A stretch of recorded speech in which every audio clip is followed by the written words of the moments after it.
Mä aion seuraavaksi soittaa yhden aivan erityisen jännittävän puhelun. Nyt on 24. huhtikuuta 2023. Mä täytin 2 päivää sitten lauantaina 30 vuotta. Ja nyt on siis maanantai. Ja 30 vuotta kun täyttää, sehän tarkoittaa sitä, että Suomen lain mukaan on oikeus sterilisaatioon. Ja nyt ensimmäinen asia, mitä teen maanantai-aamuna, niin on, että mä soitan Siunsoten ehkäisyneuvolaan, tai oikeammin neuvoloiden keskitettyyn puhelinpalveluun, ja pyydän päästä ehkäisyneuvolan lääkärille, jotta tämä prosessi saataisiin alkuun. Moi kaikille! Jos olet täällä ensimmäistä kertaa, niin hauska tavata ja tervetuloa. Jos olet ollut täällä aiemminkin, niin hauska nähdä ja tervetuloa takaisin. Mun nimi on Heidi Elisa ja mä toteutin tässä varsin hiljattain, mutta sitten oikeastaan jo viimeisen 2 vuoden kuluessa yhden sellaisen suuren haaveen ja vähän jopa sellaisen itsestäänselvyytenä pitämäni asian, eli hankkiuduin sterilisaatioon Suomessa julkisen terveydenhuollon puolella. Tällä videolla mä käyn läpi tämän prosessin, mitä tapahtui missäkin vaiheessa, miten meni, mitä erilaisia esteitä, kompastuskiviä, ilahtumisen aiheita tässä oli, ja lopulta miten se itse sterilisaatioleikkaus meni ja miten mä oon siitä toipunut, ja puhun vähän kaikesta aiheeseen liittyvästä asian ympäriltä. Ja olipas ihana lääkärikäynti. Nyt se tuli. Jono on pitkä, 2-3 vuotta. Mulla ei ole hajuakaan, että missä se mulla itselläni voisi olla se paperinivaska. Ikävä käänne, vituttaa.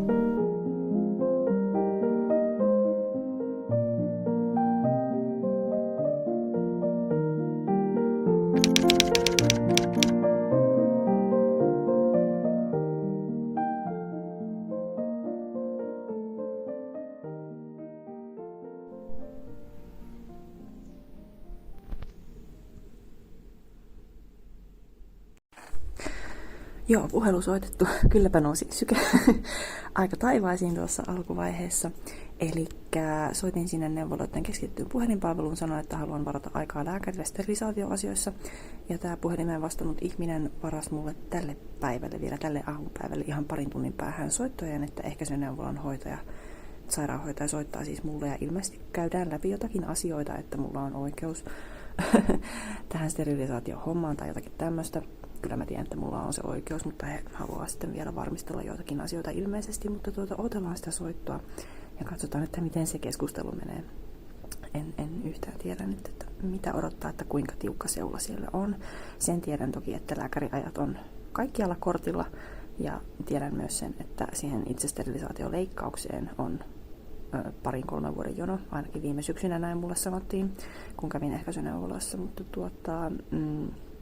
katsotaan. Joo, mulla ei ole asian kanssa siis mikään kiire, mutta mä haluan vaan päästä siihen jonoon ja saada tämän prosessin alkamaan, joten soittoa odotellessa toivottavasti kaikki menee hyvin. Tähän alkuun pari tämmöistä disclaimeria, sisältövaroitusta ja vähän kontekstia tälle asialle. Mä oon siis itse töissä Siunsotella, eli Pohjois-Karjalan hyvinvointialueella, jossa mä myös tämän sterilisaatioprosessin kävin läpi. Mutta tähän hommaan mä lähdin ihan tavallisena kansalaisena, asiakkaana ja potilaana, eli tämä video ei siis ole niin kuin minkäänlaisessa yhteistyössä kaupallisessa tai ei-kaupallisessa Siunsoten kanssa. Ja kaikki näkemykset ja kokemukset ja mielipiteet ja ajatukset, mitä mä tällä videolla esitän, on luonnollisesti ihan mun oman pienen pääni tuotoksia, eikä siis edusta Siunsotea tai mitään sen yksikköä tai osastoa. Pieni sisältövaroitus on myös paikallaan, koska mä puhun tällä videolla siis kirurgiasta, leikkausoperaatiosta, verestä, haavoista, sisäelimistä, eritteistä, tämmöisistä tavallaan ihmiskehoon liittyvistä asioista. Jos tämmöiset asiat ällöttää tai ärsyttää tai et halua kuulla niitä, niin tämä video saattaa olla vähän hankala. Mulla ei pitäisi olla tässä mitään semmoista kuvamateriaalia, missä esimerkiksi olisi niin kuin verta tai suolenpätkiä niin sanotusti, mutta puhetta aiheesta on kyllä luvassa. Kaikki tietolähteet, kuvalähteet ja aineistot, mitä mä oon tämän videon tekemisessä käyttänyt ja mitä tässä ruudulla näkyy, niin on luonnollisesti linkitetty alas tuonne videon kuvaukseen. Ja siellä on myöskin vähän lisää materiaalia, lisää kuunneltavaa, katseltavaa ja luettavaa aiheen ympäriltä, jos kiinnostaa. Vau, mä saan nyt varattua sen lääkäriajan, eli tosiaan hoitaja soitti mulle. Oli tosi lyhyt puolue, alle 10 minuuttia. Hän vaan halusi kysyä, että tai tarkisti mun henkilötiedot ja oli vaan silleen, että niin, että sterilisaatioasioissa. Ja minä olin, että joo, ja ootko tutustunut tähän lakiin? Ja minä sanoin, että kyllä olen perehtynyt tähän sterilisaatiolakiin. Ja sitten hän olikin jo silleen, että no otetaanpas tuosta tuo lääkäriaika. Ja minä sain sen siis, en joudu edes montaa viikkoa odottamaan, se on jo toukokuussa 0,5 tunnin lääkäriaika varattu keskelle päivää. Hyvä, että sain näin nopeasti. Sehän meni yllättävän helposti. Mä olin jo varautunut siis, mä jo googlettelin täällä työkoneella, että minne voi tehdä valituksen, jos terveydenhuollon toimija ei toimi lain mukaan. Ja näin päin pois, mutta onneksi ei tarvinnut turvautua tähän. Ja oli ihan ystävällinen ja piirtää tämä hoitaja, joka soitti minulle. Joo, nyt sitten odotellaan lääkäriaikaa.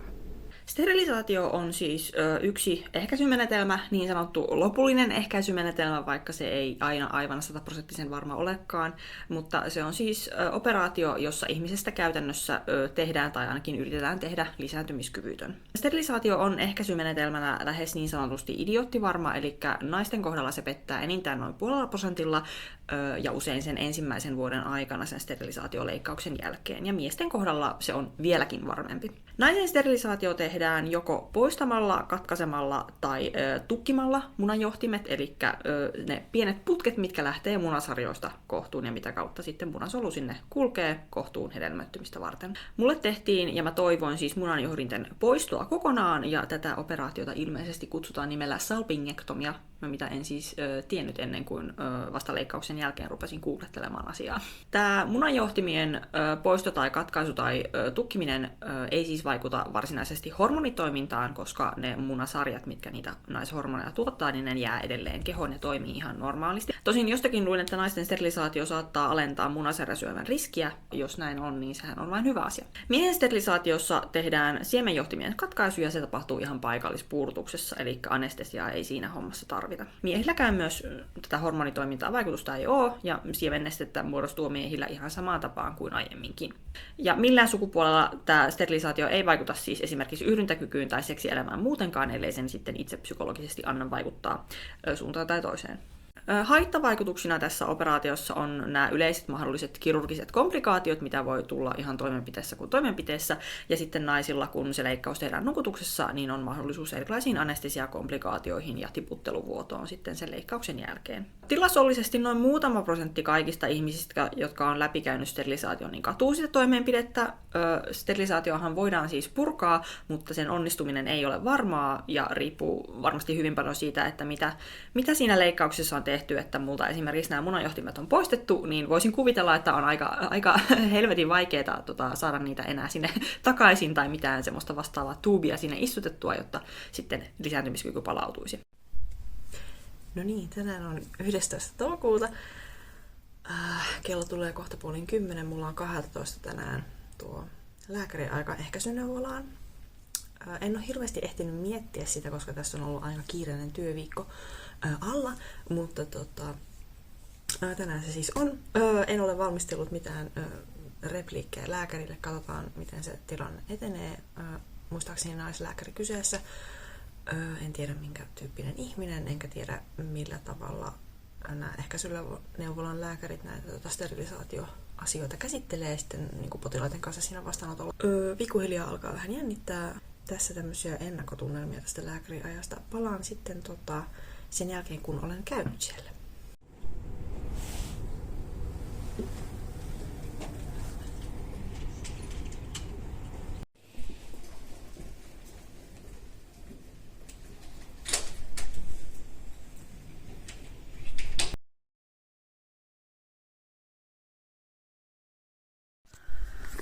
Palasin lääkäristä.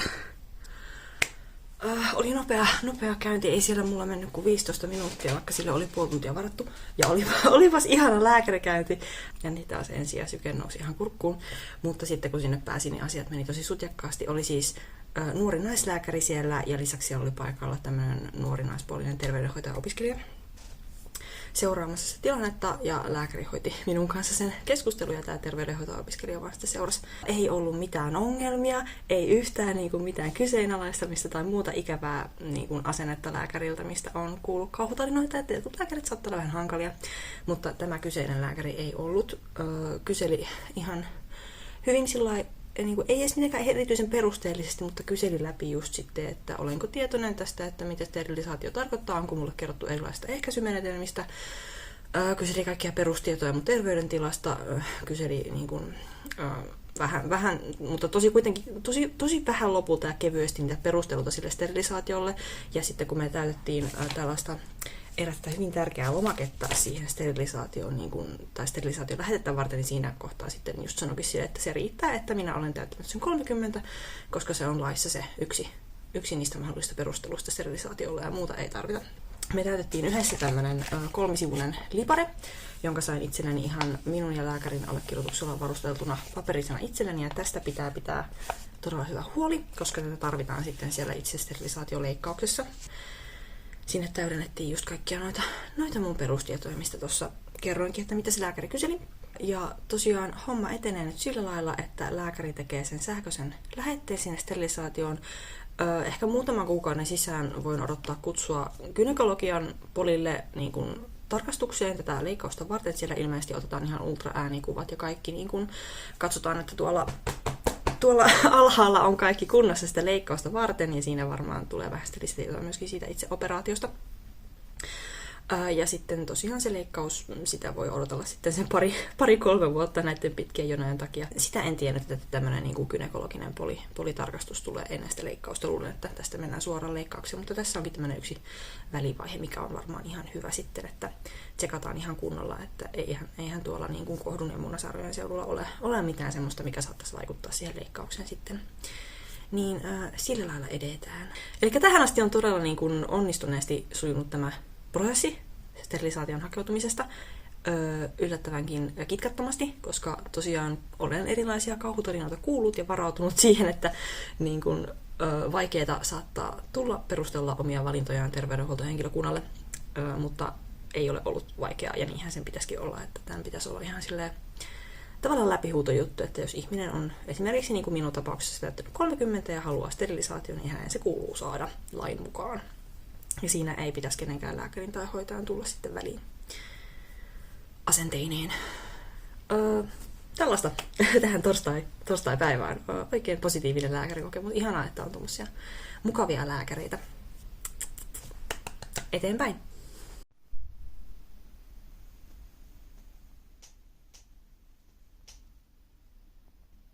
Mun kanavalla on aika paljon katsojia muualta kuin Suomesta.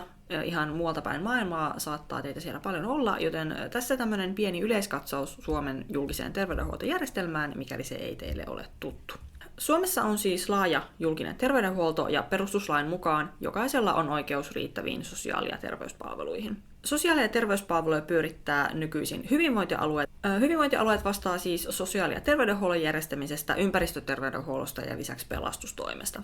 Aiemmin näistä tehtävistä vastasi joko yksittäiset kunnat tai sitten kuntien muodostamat vähän laajemmat sairaanhoitopiirit. Esimerkiksi täällä Pohjois-Karjalassa Siun-sote oli olemassa jo vuodesta 2017 asti sairaanhoitopiirinä, ja samalla nimellä ja alueella jatkettiin myöskin sitten 2023 alusta, kun tämä hyvinvointialuelaki tuli voimaan. Hyvinvointialueita on 21 kappaletta, ja lisäksi Helsingin kaupunki vastaa sitten oman alueensa sosiaali- ja terveydenhuollosta. Editoija Heidi täällä varoittaa, että tässä kohti kuvauksia mä räpläsin mun kameraa ilmeisesti väärällä tavalla, koska tästä eteenpäin kaikki nämä puhuvapääklipit on hieman sumeita. Tässä se taas nähdään, että suurimman osan ajasta mä en todellakaan tiedä, mitä mä oon tekemässä. Koittakaa kestää. Hyvinvointialueissa ylintä päätösvaltaa käyttää aluevaltuusto, joka valitaan vaaleilla samaan tapaan kuin Suomessa esimerkiksi presidentti tai eduskunta tai kunnanvaltuustot. Itse asiassa juuri tällä hetkellä, kun tätä kuvaan, niin meillä on menossa vaaliviikko, eli sunnuntaina on siis varsinainen vaalipäivä yhdistetyissä alue- ja kuntavaaleissa, joten me saadaan kohta tietää, että ketkä on sitten meidän alueen ja yleisesti kaikilla alueilla Suomessa, ketkä on hyvinvointialueiden aluevaltuustossa jäseninä. Valtio antaa siis Suomessa terveysvakuutuksen kaikille kansalaisille, sitä ei tarvitse erikseen hakea, vaan jos olet kansalainen, niin olet sitten valtion terveysvakuutuksen saaja. Tämä näkyy arjessa ihan esimerkiksi sellaisella tavalla, että meille annetaan niin sanottu Kela-kortti, missä tämä niin kuin näkyy tämä meidän oikeus tähän sairausvakuutukseen, ja sitä sitten näytetään sekä julkisen että yksityisen terveydenhuollon puolella aina kun asioidaan, niin sitä kautta sitten Menee tieto siitä, että meillä on oikeus tiettyihin palveluihin tiettyyn hintaan. Tämä on yksi niistä isoista syistä, minkä takia mä itse maksan hyvin mielelläni veroja, koska mä olen siis ihan syntymästä ja jo ennen syntymääni asti saanut niin kuin nauttia näistä julkisen terveydenhuollon palveluista. Kaikki lapsuusajan neuvolakäynnit, kouluterveydenhuolto, jos on ikinä mitään onnettomuuksia tai sairauksia sattunut ja on päässyt sitten lääkäriin. Ja nyt aikuisena kaikki niin kuin hammashoito, fysioterapiakäynnit, mielenterveyspalvelut, ja myöskin sitten tämä sterilisaatioprosessi. Eli tosi monessa asiassa olen saanut niin kuin käyttää julkisen terveydenhuollon palveluita joko ilmaiseksi tai varsin edulliseen hintaan. Toki olen käyttänyt myös ihan yksityisten toimijoiden palveluita, mutta enimmäkseen julkista terveydenhuoltoa tähän asti sen elämäni aikana. Esimerkki tästä hinnastosta on vaikkapa se, että kun mä kävin viimeksi semmoisessa laajemmassa hammastarkastuksessa joulukuussa 2022, mä kävin sekä hammaslääkärillä että sitten suuhygienistillä, niin mä maksoin näistä yhteensä silloin 80,80 €. Eli ei kauhean paha. Yksityisillä hammaslääkäriasemilla nämä palvelut olisi varmaan vähintään se 150–200 €, ehkä jopa enemmänkin, vähän riippuen sitten hinnastosta ja vuodesta ja inflaatiosta ja kaikesta, mutta että se olisi moninkertaisesti kalliimpaa sitten yksityisellä. Näihin terveydenhuollon maksuihin liittyy myös tämmöinen maksukatto, eli vuosittain jokaisella kansalaisella on tämmöinen tietty maksukatto, eli jos kaikki vuoden aikana julkisessa terveydenhuollossa maksutut palvelut ylittää sen tietyn rajan, onkohan se tällä hetkellä joku 600–700 € suurin piirtein vuodessa, niin sen jälkeen maksua ei peritä enää. No, niin kuin toki ihan kaikki palvelut, esimerkiksi niin kuin lääkärin todistukset, ei sisälly tähän maksukaton kerryttämiseen, mutta aika monet palvelut kylläkin. Ongelmana julkisessa terveydenhuollossa on toki se, että resurssit on aina tiukalla. Esimerkiksi Suomessakin ja erityisesti Pohjois-Karjalassa väestö ikääntyy ja on aika iäkästä keskimäärin, mikä tarkoittaa sitä, että palvelun tarve kasvaa. Samoin myöskin hoitohenkilökuntaa sote-alalla eläköityy, eli myöskin se työskentelevä väestö on jo ikääntyvämpää. Palkkauksesta on käyty kovaa julkista debattia viime vuosina. Monet ihmiset, myös minä, olemme sitä mieltä, että sairaanhoitajille ja lähihoitajille ei makseta niin paljon palkkaa kuin mitä se ammatti edellyttäisi. Ja tämä on toki vaikuttanut siihen, että kun työ on raskasta ja palkkaa ei välttämättä saa tarpeeksi, niin paitsi että hoitohenkilökuntaa ikääntyy, niin heitä myös irtisanoutuu ja siirtyy toisille aloille tai ehkä yksityisten terveydenhuollon työnantajien palvelukseen, jolloin julkisella puolella sitä porukkaa ei ole tarpeeksi tekemään niitä töitä, mitä pitäisi tehdä. Esimerkiksi lääkäreiden koulutuskiintiötä ei ole haluttu kasvattaa, mikä on johtanut siihen, että ympäri Suomen on pulaa lääkäreistä. Lisäksi sitten erikoissairaanhoidossa on ollut pitkät jonot jo vuosikausia, palveluihin ei ole päässyt siinä ajassa, kun mitä hoitotakuun puolesta olisi pitänyt päästä, ja se on totta kai turhauttanut ja harmittanut ihmisiä, ja monella ei sitten välttämättä ole varaa käydä vaikka lonkkaleikkauksessa yksityisellä, ne on kalliita operaatioita. Ja toki tämä hyvinvointialueen uudistus vaikuttaa taloudenpitoon, koska valtio on säätänyt tietyille alueille tietyt rahamäärät, ja se rahamäärä ei aina välttämättä vastaa sitä palvelutarvetta, mikä sillä alueella olisi. Esimerkiksi täällä Pohjois-Karjalassa, kun on X määrä asukkaita, mutta asukkaista iso osa on ikääntyvämpiä, niin se tarkoittaa sitä, että palvelutarve meillä on isompi kuin se meidän asukasmäärä, mutta rahoitus ei vastaa sitä, mistä syystä olemme olleet aikamoisilla säästökuureilla. Ja esimerkiksi hyvinvointialueella käytiin tässä alkuvuodesta 2025 ihan tämmöiset niin sanotut tuotannollis-taloudelliset YT-neuvottelut, ja piti siinä itsekin sitä vähän jännittää, että onko oma työpaikka vaarassa. Onneksi ei ollut, mutta joka tapauksessa monen ihmisen työpaikka on ollut vaarassa. Ja niin kun, en tiedä, että mihin tästä nyt niin kun sitten edetään, kun porukkaa joudutaan irtisanomaan, palveluita joudutaan karsimaan ja kuitenkin se tarve ei ole ollenkaan vähenemään päin, niin resurssien kanssa joudutaan vähän jonglööraamaan tässä. Eikä tämä tietenkään ole ainutlaatuista Pohjois-Karjalassa, vaan ihan tosi monella alueella Suomessa on aika lailla sama tilanne.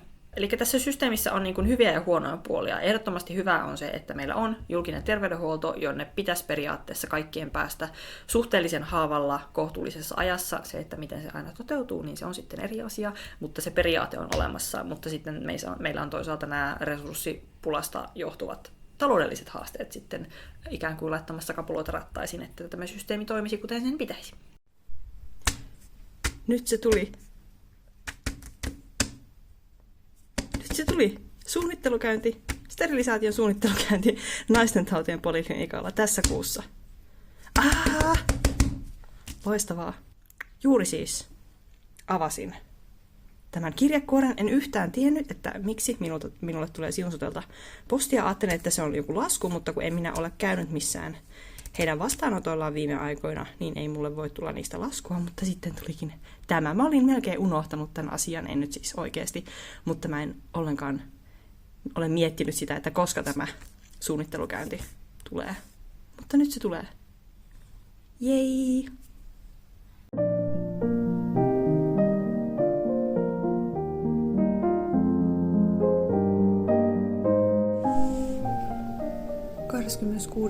lokakuuta 2023. Joensuussa on kaunis pakkaspäivä. Olen töissä, koska on ihan tavallinen torstaipäivä. Ja mulla on tänään se naistentautien poliklinikan tutkimusaika sterilisaatiota varten. Olen ottanut sen mun paperisen sterilisaatiolähetteen mukaan. Otin myös ajanvarauskirjan mukaan. Täytin netissä sähköisen vesitietokyselyn. Ja kaikki on valmista siltä osin. Ei jännitä ainakaan vielä. Lähinnä mietin, että kuinka kauan siellä menee, mitä siellä tarkalleen ottaen tehdään. Mä oletan, että mulle tehdään jonkinlainen ultraäänitutkimus, ehkä jonkinlainen niin kuin fyysinen tunnustelututkimus, että onko paikat siltä osin kunnossa. Kysellään varmasti kaikenlaista. Mielenkiintoista nähdä, että miten tämä prosessi tästä etenee. Ja oletan, että he muistuttavat siellä myös siitä, että jono leikkaukseen on edelleen pitkä. Mutta sehän ei ole mitenkään uusi tieto. Odotan aikaa. Se on siis kesken työpäivän. Ja palaan vielä sen jälkeen tekemään vähän hommia. Mutta onneksi olen töissä tässä samalla sairaala-alueella, niin mulla kestää ehkä 3 minuuttia kävellä tonne päätalolle ja sitten ilmoittautua siellä ja sitten siitä lähteä sinne poliklinikalle suunnistamaan. Ja pääsen myös näkemään uuden tavallaan paikan tuosta päätalosta, koska en ole siellä kyseisellä poliklinikalla aiemmin asioinut, niin sinänsä ihan hauskaa. Mutta tällaista tänään.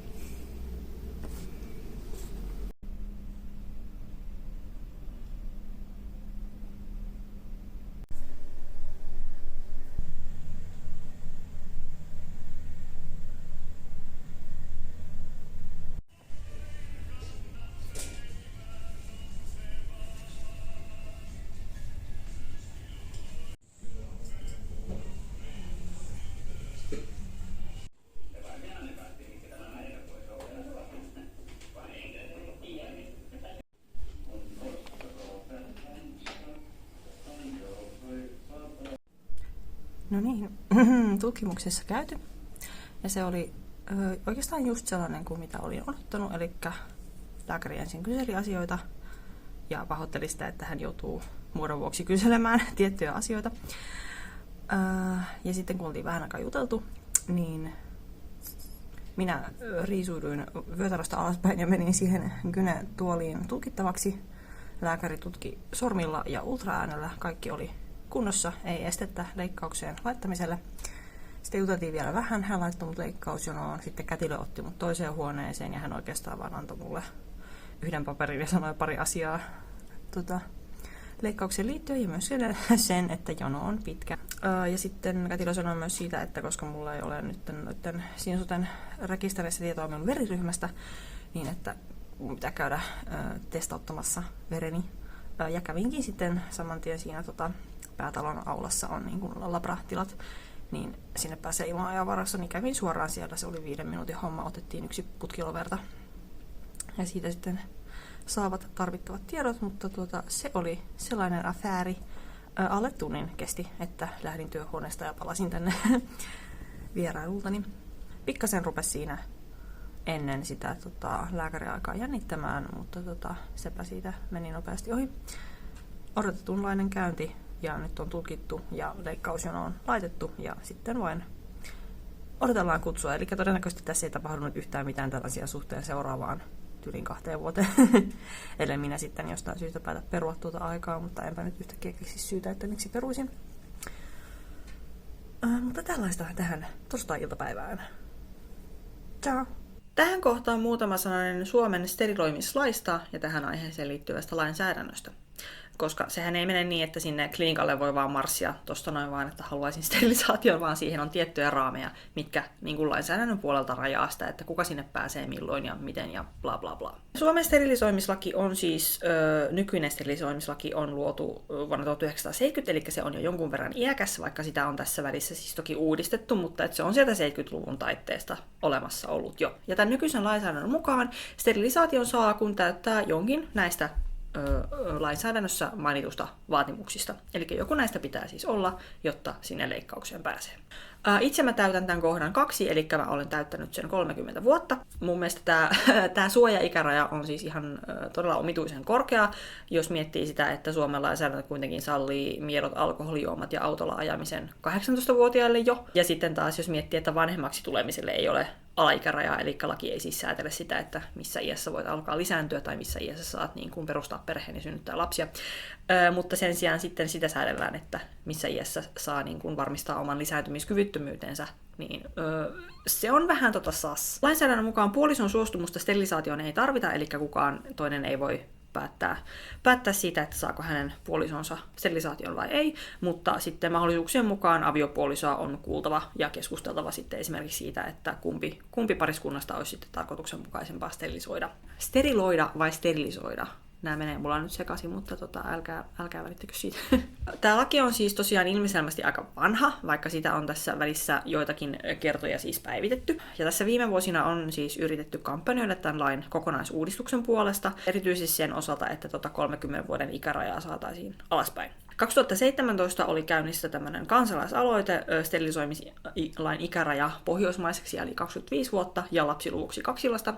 Tämä ei silloin valitettavasti edennyt minnekään, eli siis kansalaisaloitteesta, jos ne saa tietyn määrän allekirjoituksia, niin ne etenee sitten eduskunnan käsittelyyn, ja niistä voidaan mahdollisesti sitten äänestää uutta lainsäädäntöä, mutta tässä tapauksessa näin ei käynyt. Tässä Suomen vuoden 1970 sterilisoimislaissa on siis kaikuja tämmöisestä aiemmasta niin sanotusta rodunjalostuksellisesta ja erityisesti vammaisiin kohdistuvasta sterilisointipaineesta, jota tällä lailla on yritetty korjata. Eli siis ennen vuotta 70 Suomessa oli voimassa laki, jossa oli vähän tämmöisiä eugenistisia viboja ja jopa niin kuin tämmöiseen pakkosterilisaatioon päin menevää niin kuin rodunjalustuksellista aatetta siellä taustalla, ja sitten tämä vuoden 70 laki yritti sitten niin kuin korjata tätä tilannetta, mutta korjasiko se sitten sitä vähän liikaa siihen suuntaan, että nyt sterilisaatiota on tosi vaikeaa saada siinä, missä joskus aiempina vuosikymmeninä sitä on ehkä jopa niin kuin yritetty pakottaa tai painostaa tietyille ihmisryhmille. Nämä on vaikeita ja monimutkaisia asioita, mutta aika selvää on se, että tämä 70 vuoden laki kaipaisi jo vähän niin kuin päivitystä monessakin mielessä. Ja esimerkiksi Suomessa niin kuin oikeusoppineetkin ovat kritisoineet tätä lakia holhoavaksi. Muissa Pohjoismaissahan esimerkiksi toi ikäraja sterilisaation saamiseen on 25 vuotta, kun meillä se on 5 vuotta korkeampi. Pitkä perjantai 29.3.2024. Palaan tähän sterilisaatioasiaan. Mulle tuli tuossa jonkunmoinen säikähdys. Olin laittamassa yhteen toiseen terveysasiaan liittyviä papereita itsenäni talteen, ja sitten tuli vastaan nämä paperit lokakuun polikäynniltä, ja sitten mä yhtäkkiä muistin, että mulla oli se lähetepaperi, josta mun piti pitää hyvää huolta, ja nyt mä en löytänyt sitä mistä. Mä pengoin niitä mun papereita läpi, ja sitten mä rupesin käymään läpi omakannasta mun tietoja ja sitten mun kovalevyltä niitä tietoja ja videoita, mitä mä oon kirjannut ja kuvannut liittyen tähän prosessiin. Ja mä pelkäsin, että mä oon niinku hukannut sen paperin. Ja mä nyt en löytänyt varmaa tietoa, mutta mä nyt oletan ja toivon, että mä annoin sen mun... Oliko siinä 3 sivua siinä lähetteessä, niin mä annoin sen sille lääkärille silloin 26.10. kun mä kävin. Mä todellakin toivon, koska mulla ei ole hajuakaan, että missä se mulla itselläni voisi olla se paperinivaska. Se kuitenkin, se oli mulla sillä mukana siellä polikliniikkakäynnillä, mä olen siitä maininnut. Jos se olisi niin kuin mulle jäänyt, niin mä olisin kyllä siitä huolehtinut niin, että se löytyisi tuolta mun tärkeiden papereiden joukosta. Joten hieman kysymysmerkillä nyt tämä asia. Koska siis tässähän niin on toki se riski, että jos se paperin pitäisi olla mulla, mutta se ei ole mulla, niin sitten, että käykö sille leikkaukselle tai tälle prosessille jotain, että jos mulla ei ole sitä paperia eikä sitä ole toimitettu mun puolesta niin kuin leikkaavalle lääkärille. niin estääkö se sinne leikkauksen pääsyn. Mutta mä nyt kuitenkin olen kohtuullisen varma siitä, että se lääkäri, joka mut tutki lokakuussa, niin otti ne paperit ja hoitaa sitä asiaa eteenpäin. Mun olisi pitänyt dokumentoida tämä asia vähän paremmin, koska nyt mulla ei ole niin kuin varmoja vastauksia. Mutta joo, tämmönen pieni niin kuin, paluu aiheeseen tässä kesken kaiken. Pieni säikähdys. Mutta toivotaan, että asiat etenee. Siis nyt on kulunut noin 5 kuukautta siitä tutkimusajasta, ja niin kuin luonnollisesti tässä ajassa ei ole mitään ehtinyt kuulua siitä leikkauksesta, koska se on tosiaan pitkä. Tosin tässä välissä semmoisen uutisen luin, että oliko nyt Valvira tai jopa sote-ministeriö, mutta joku tämmöinen isompi valtakunnallinen taho oli nyt sitten antanut ukaasin useimmille hyvinvointialueille siitä, että nämä erikoissairaanhoidon pitkät jonot pitää saada kuriin, koska ne on paitsi sterilisaatiossa, niin myös monissa muissa, esimerkiksi lonkkaleikkauksissa ja proteesitoimenpiteissä ne on liian pitkät, koska erikoissairaanhoitoon pitäisi päästä niin kuin 6 kuukauden sisällä siitä niin kuin yhteydenotosta tai lähetteestä, ja tämä ei monissakaan palveluissa toteudu. Joten katsotaan, että onko tällä ukaasilla nyt vaikutusta myöskin noihin sterilisaatiojonoihin. Tästä on ollut viime aikoina siis ainakin Ylellä uutisoitu, että niin kuin monella hyvinvointialueella ne sterilisaatiojonot on todella pitkät. Ja siitä toki on sekä lääketieteen ammattilaisilla että asiakkailla itsellään erilaisia mielipiteitä, että onko se ok, että ne ovat pitkät vai eikö se ole ok. Mutta katsomme, että miten tilanne etenee. Tähän sterilisaatioon liittyy totta kai aiheena hyvin vahvasti vapaaehtoinen lapsettomuus, ja siitä seuraavaksi muutama sananen. Olen siis itse ihan vapaaehtoisesti lapseton ihminen, kuulun tähän porukkaan, olen siis vela niin sanotusti. Pidän hyvin paljon tästä vela-sanasta, mikä Suomeen on luotu lyhenteeksi vapaaehtoisesti lapsettomasta ihmisestä. Suomessa on siis oma yhdistys, Vapaaehtoisesti lapsettomat ry, joka ajaa siis vapaaehtoisesti lapsettomien ihmisten asioita. Vapaaehtoinen lapsettomuus on siis eri asia kuin tahaton lapsettomuus, jossa ihminen, joka haluaisi saada lapsia, niin ei niitä syystä tai toisesta saa, ja tämä aiheuttaa siis monesti surua, ja tahattomasti lapsettomien asioita Suomessa ajaa tämmöinen Simpukka ry. Eli tavallaan kummallakin puolella tätä lapsettomuuden spektrumia on Suomessa tämmöinen oma etujärjestönsä. Vapaaehtoinen lapsettomuus, niin kuin varmasti kaikki, jotka me olemme jollakin tavalla keskustelua aiheesta viime aikoina mediassa seuranneet, niin tähän ilmiö on siis nousussa ja enemmän esillä ollut koko ajan viime vuosien aikana, erityisesti nuorempien sukupolvien, milleniaalien ja Z-sukupolven edustajien keskuudessa. Ja monet näkee ehkä varsinkin konservatiivisesti ajattelevalla puolella, että tämä on jotenkin huono asia, että ihmisiä syntyy vähemmän ja ei ole enää niin paljon lapsia kuin ennen. Mun näkökulmastahan tämä on ihan siis fantastista, koska me eletään siis vihdoinkin maailmanhistoriassa ainakin täällä niin sanotuissa länsimaisissa yhteiskunnissa sellaista aikaa, jolloin ihminen voi ihan niin kuin itse omalla päätöksellään valita, että hankkiiko lapsia, koska aikaisemmin se on ollut ehkä jopa mahdotonta tai ainakin hyvin vaikeaa tehdä mitään itsenäistä päätöstä tässä asiassa. Ehkäisykeinoja ei ehkä ole ollut, tai niitä on ollut tosi vaikeasti saatavilla. Lainsäädäntö ja asenneilmapiiri on saattanut olla hyvinkin vahvasti sitä vastaan, että joku jäisi omasta vapaasta tahdostaan lapsettomaksi. Tässä on ollut tietysti erilaisia uskonnollisia kaikuja, ja siinä kun yhteiskunta on sekularisoitunut, eli maallistunut ja uskonnolla ei ole enää niin valtavan suurta roolia esimerkiksi täällä Suomessa, niin sitten nämä ajatukset siitä, että meidän pitäisi lisääntyä ja täyttää maa on sitten niin kuin, tullut ehkä jopa vähän vanhanaikaisiksi. Tämä toki riippuu aina sitten vähän, että missä piireissä kulkee. Mutta että esimerkiksi täällä Suomessa eletään ehkä ensimmäistä kertaa oikeasti semmoisia vuosikymmeniä, että ne yhteiskunnasta ja lähipiiristä ja vaikkapa just sieltä uskonto- ja kulttuuritaustasta tulevat paineet on sen verran jo lientyneet tai lievittyneet, että ihminen voi ihan oikeasti itsekseen päättää, että onko lasten hankkiminen ja perheellistyminen tälleen perinteisesti se hänen juttuunsa ja se, mitä hän haluaa elämällään tehdä, vai ei. Joten siinä mielessä mä pidän tätä nykytilannetta erittäin hyvänä ja sallivana. Ja ihannetilannehan mun mielestä olisikin se, että ne ihmiset, jotka hankkivat lapsia, niin hankkivat niitä lapsia nimenomaan omasta vakaasta toiveistaan ja harkinnastaan, ja sitten taas ne ihmiset, joita tämä lasten hankinta ei kiinnosta, niin eivät kokisi minkäänlaista painetta siihen suuntaan, että niitä lapsia pitäisi tehdä. Koska siis vaikka itse on tämmöinen stereotyyppinen vapaaehtoisesti lapseton lastenvihaaja, niin olen kuitenkin sitä mieltä, että jokainen lapsi ansaitsee syntyä tähän maailmaan toivottuna, harkittuna, suunniteltuna, eikä niin, että se olisi joku tämmöinen pakollinen paha. Ja tosiaan Suomessa tästä aiheesta on ollut keskustelua monissakin eri medioissa viime aikoina ihan ilahduttavan paljon, ja monesti ihan ilahduttavan neutraaliin sävyyn. Eli se uutisointi ja keskustelu ei ollut pelkästään semmoista paheksuntaa ja moralisointia, mitä se on ehkä joskus aiemmin ollut vähän enemmän. Ja tämä vapaaehtoinen lapsettomuus ja vela-identiteetti tunnustetaan jo monesti ihan semmoisena validina, tavanomaisena vaihtoehtona ja elämäntyylinä esimerkiksi niin kuin terveydenhuollossa. Toki aina silloin, kun yhteiskunta siirtyy progressiivisempaan tai tämmöiseen niin kuin edistyksellisempään, sallivampaan, vapaampaan suuntaan, niin sitä seuraa siis vastareaktio. Kuten tiedämme, niin tälläkin hetkellä ympäri maailmaa jyllää hyvin tämmöiset konservatiiviset äärioikeistolaiset voimat, jotka yrittää saada meidät jonnekin takaisin 50-luvulle. Ja toki tähän niin kuin vapaaehtoiseen lapsettomuuteenkin asia liittyy, koska sitten vastareaktiona kaikkeen tähän niin kuin neutraaliin tai sallivaan puheeseen aiheesta, niin on sitten tämmöisiä konservatiivisempia äänenpainoja, jotka on sitä mieltä, että ei kun nyt kaikki synnytystalkoisiin ja kukaan ei saa täällä jäädä lapsettomaksi ja bla bla bla, mikä on mun mielestä hyvin omituista, minkä takia teitä kiinnostaa, mitä muut ihmiset tekee niin kuin omilla lisääntymiselimillään. Omituista.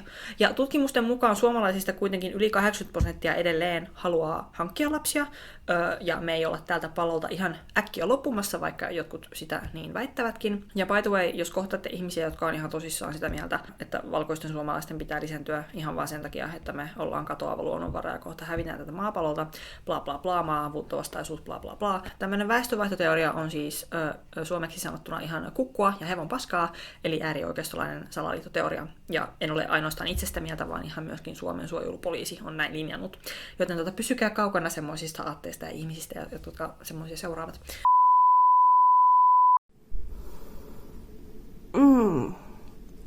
Yritän etsiä sanoja tälle tilanteelle. Tuudittauduin ehkä semmoiseen valheelliseen turvallisuuden tunteeseen, että kyllä tässä maassa terveydenhuoltoon voi luottaa monessakin asiassa, mutta koska meillä on paskin hallitus siinä aikana, kun mä oon itse seurannut politiikkaa, niin totta kai se paskan hallitus on sitten päättänyt hiljattaisessa kehysriihessään, että nyt talouden sopettamistoimena terveydenhuoltoon tulee muutoksia. Ehkä oikeasti niin kuin huolestuttavimmat asiat on se, että hoitotakuut venyy YMS, mutta lisäksi julkisen puolen tehtävistä karsitaan tiettyjä ilmeisesti hallituksen mielestä niin kuin turhia palveluita, kuten tiettyä niin kuin, tavallaan sitä plastiikkakirurgiaa, mitä julkisella puolella on tehty, ja lisäksi sterilisaatioita. Tämän tiedon sain siis eilen, ja siinä pohdin, että mitähän helvettiä taas. Mulla ei toistaiseksi, enkä tiedä onko kenelläkään mullakaan vielä tarkempaa tietoa siitä, että milloin tämmöiset uudistukset tulee voimaan, varsinkin tämä sterilisaatio-uudistus, ja mitä sitten se tarkoittaa esimerkiksi minun ja muiden sellaisten ihmisten osalta, jotka ovat jo omalla hyvinvointialueellaan siinä jonossa sterilisaatioleikkaukseen. Pysyvätkö ne jonot, leikataanko ne ihmiset, jotka siinä jonossa jo on, vai annetaanko se, onko se niin kuin, saako hyvinvointialueet itse päättää siitä, vai onko se vaan suora päätös, että nyt semmoiset palvelut loppuu kaikkialta Suomesta julkisen terveydenhuollon puolelta, vai mitä se tarkoittaa? Haluaisin sanoa, että elämme jännityksessä, mutta se kuulostaa vähän liian positiiviselta. Elämme ahdistuksessa tällä hetkellä. Siis, no mullahan on se tilanne, että siis jos mulla ei ole mahdollisuutta julkisen terveydenhuollon kautta saada sterilisaatiota, niin mulla on kyllä varaa mennä yksityiselle leikkauttamaan itseni. Mutta mielelläni en sitä tekisi ensinnäkään sen takia, että en tiedä, että kuinka helvetin monta tuhatta euroa se maksaa. Ja toiseksi sen takia, koska siis mä halusin, että tämä video olisi tavallaan semmoinen niin kuin positiivinen kuvaus siitä, että miten hyvä terveydenhuolto Suomessa on ja niin kuin mitä kaikkea julkisen terveydenhuollon palveluita meillä on saatavilla muun muassa sterilisaation näkökulmasta, mutta näköjään tästä nyt saattaakin tulla sitten semmoinen video, että miten yksi hallitus, niin kuin, joka ei ole ollut edes vallassa vielä niin kuin 2 vuotta, niin miten yksi paskahallitus saa niin kuin keikautettua kaiken ympäri ja niin kuin purettua semmoisia hyvinvointivaltion rakenteita, mitä on niin kuin ylläpidetty vuosikymmeniä. Joten aika masentava video tästä näköjään tulee, jos nämä uhkakuvat nyt toteutuvat. Mutta jäämme kuitenkin odottamaan tarkempia tietoja, että miten tämä sterilisaation siirtäminen pois julkisen terveydenhuollon tehtävistä toteutuu, millä aikataululla, millä systeemillä. Mutta onpas jotenkin ikävä käänne, vituttaa, mutta nämä eivät ole minun hallinnassani olevia asioita valitettavasti. Jos leikkausjonot olisivat lyhyemmät, niin mähän olisin varmaan saanut sen leikkauksen ja mun ei tarvitsisi miettiä tämmöisiä asioita, mutta koska ne leikkausjonot on aika pitkät, niin mä oon nyt tämmöisessä limbo-välitilassa tämänkin asian suhteen. Ja nyt on siis perjantai 19. huhtikuuta kehysriihi pidettiin tämän viikon alkupuolella. Että kiitos vaan taas oikeistopuolueet. Saatana. Tähän nyt on siis... Mä niin väsynyt, mä en tiedä mikä päivä on. Nyt on lauantai 27. huhtikuuta 2024. Eli siis tosiaankin hallitus on päättänyt yhtenä säästötoimenpiteenä siirtää tiettyjä terveydenhuollon toimenpiteitä pois julkiselta puolelta. Muun muassa sterilisaation. Mutta tosiaan niiden tiedonhippusten valossa, joita olen tässä tähän mennessä saanut, niin ilmeisesti tämä tämmöinen muutos, tämmöinen lakimuutosasetus tulee voimaan ei ihan heti, että ilmeisesti sitä aiotaan nyt järjestää vuodelle 2026, eli siihen, jos se tulee vuodenvaihteessa 2026, niin siihen on nyt reilu 1,5 vuotta aikaa. Ja se voi vielä muuttua tässä, katsotaan mitä siitä seuraa.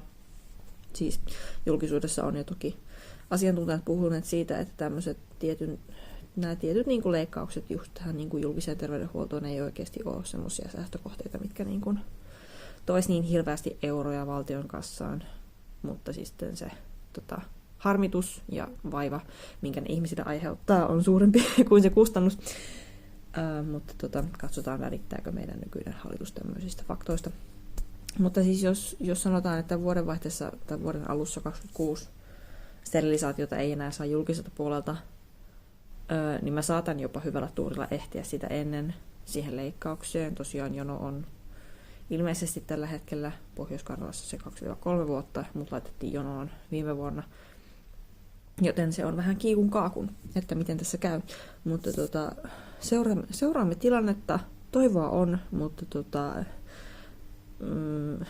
se ei ole varmaan toivoa. Ja joka tapauksessa riippumatta siitä, että pääsenkö minä henkilökohtaisesti julkisella puolella tähän sterilisaatioleikkaukseen, niin on kyllä aika paskakäänne tämä asioissa. Ja muun muassa vapaaehtoisesti lapsettomien etujärjestöt ovat jo ottaneet kantaa tähän asiaan. Että tässä on kyse muustakin kuin vain ehkäisystä. Tämä on ihmisten kokonaisvaltaista hyvinvointia. Ja sitä se on minullekin.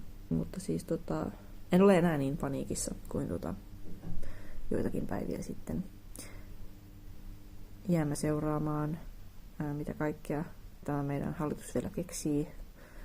Epätoivo on kasvavaa. Kaikki menee koko ajan vaan huonompaan suuntaan, mutta henkkoht yritän pysyä positiivisena.